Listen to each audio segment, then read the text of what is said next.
Ça fait maintenant plus de 2 ans que j'ai cette chaîne YouTube, que je développe des projets, des business, que j'ai tenté différents trucs pour apporter de la valeur à des gens et gagner de l'argent en fait.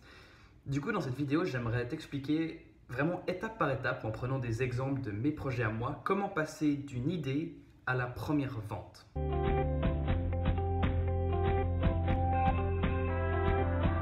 Donc des idées, on en a tous très vite. Laisse-moi te présenter les 2 idées que j'ai eues pour des projets. La première idée, c'était EasyAdvice, un site en ligne, un service où quelqu'un peut aller sur le site, poser une question qu'il a, une question juridique, une question légale, tu vois, un doute qu'il a concernant son business. Voilà, poser la question, payer une certaine somme et recevoir une réponse d'un avocat expert en 48 heures. C'est une idée que j'ai eue parce que moi-même, j'ai eu besoin de ce service et j'ai jamais trouvé de site web qui faisait ça. Des fois, tu trouves des sites un peu conseils légaux où tu peux poser une question, mais tu ne reçois jamais de réponse. Ou alors, il faut faire un appel avec un avocat, mais tu ne sais pas trop comment ça va se passer, tu ne sais pas s'il faut payer. Enfin, c'est juste pas clair. Et moi, ce que j'avais besoin, c'était juste un truc pratique. Je suis prêt à payer un petit peu pour ma réponse.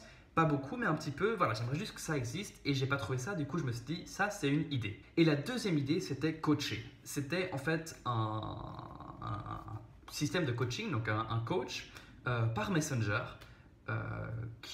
Avec qui tu partages tes projets et qu'elle a quotidiennement, qui t'envoie des messages, qui te dit hey, est-ce que tu as avancé sur ça, est-ce que tu as fait ça. Donc une sorte d'assistant personnel pour mes projets. Et pour ça aussi, mon idée c'était que les gens seraient prêts à payer par semaine pour ce genre de service. Voilà, donc j'avais ces 2 idées, de la même manière que toi, tu as probablement d'autres idées de projet. La première étape, c'est de tester l'idée. C'est une idée en soi, ça vaut rien, mais la question c'est est-ce que ça peut fonctionner? Est-ce qu'il y a un potentiel pour cette idée? Et ce qu'il faut faire pour répondre à cette question, c'est de regarder les concurrents. Regarder qu'est-ce qui existe déjà et est-ce que des gens sont prêts à payer pour ça?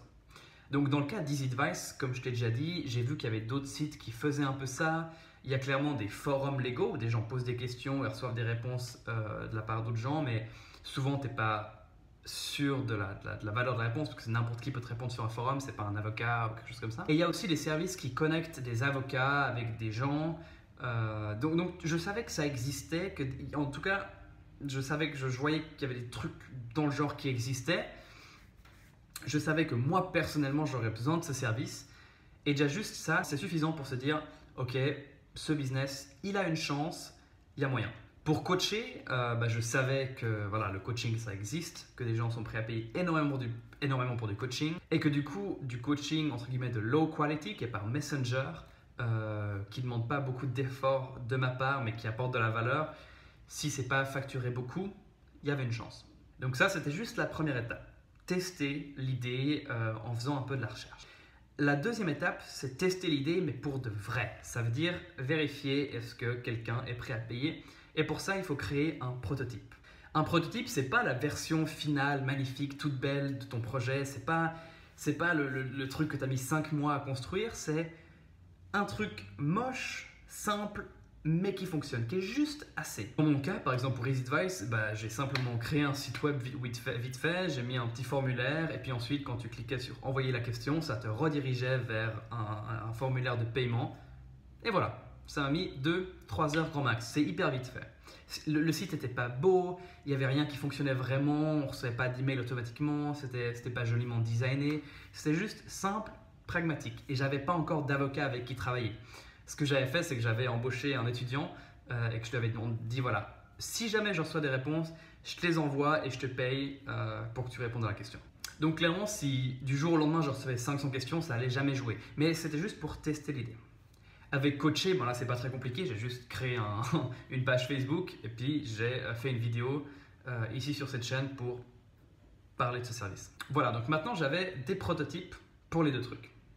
La troisième étape, c'est d'amener des gens. C'est de vraiment finalement tester le truc. C'est une fois que tu as ton prototype, d'amener des gens vers ton prototype qui puissent le voir et qui décident ça m'intéresse, je suis prêt à payer ou c'est de la merde, non.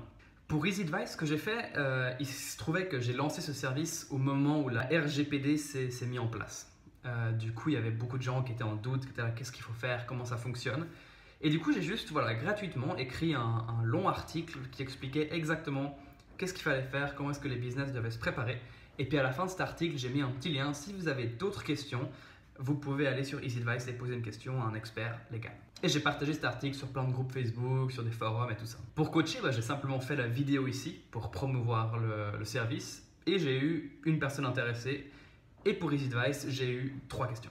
Pour coacher, finalement, la personne était intéressée par le service, a accepté d'essayer. Après les 14 jours d'essai, a décidé, ok, ça me va, je suis prêt à payer une petite somme par semaine pour continuer ce programme de coaching. Moi, j'étais trop content et lui, ça lui a apporté de la valeur, donc tant mieux. Et puis pour EasyAdvice, comme les gens ont posé des questions et ont payé, j'ai su que voilà, c'était un service qui leur apportait de la valeur.